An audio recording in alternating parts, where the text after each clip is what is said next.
Doctor Babasaheb Ambedkar यांच्या महापरिनिर्वाण दिनानिमित्त दादरच्या चैत्यभूमी परिसरामध्ये पोलिसांचा बंदोबस्त तैनात करण्यात आलेला आहे। आज सकाळपासूनच बाबासाहेबांना अभिवादन करण्यासाठी अनुयायी चैत्यभूमी परिसरामध्ये दाखल झालेत। परिसर महापरिनिर्वाण दिनानिमित्तच्या अभिवादनाच्या फलकांनी सजलेला आहे। या संदर्भात आमच्या प्रतिनिधींनी आढावा घेतला, बघूया।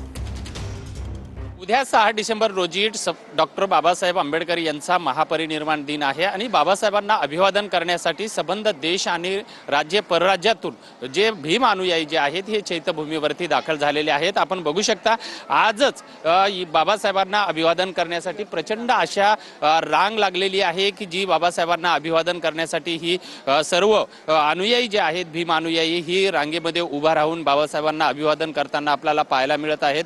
अतिशय खेड्यापाड्यामधून डोक्यावरती आपले सामान घेऊन या ठिकाणी रांगेमध्ये हे उभे असताना आपल्याला पाहायला मिळत आहे। ही जर रांग जर बघितली तर जवळपास 1 किलोमीटरच्या वर ही रांग लागलेली आहे। या ठिकाणी महापालिका आणि पोलीस प्रशासनाने सर्व नियोजन केलेलं आहे। आलेल्या प्रत्येकाला या रांगेमध्ये शांततेमध्ये उभा राहून बाबासाहेबांना अभिवादन करावं यासाठी मात्र सर्व व्यवस्था सुद्धा करण्यात आली आहे। व्हिडिओ जर्नलिस्ट प्रेम म्हात्रेसह विजय गायकवाड, TV9 मराठी, मुंबई।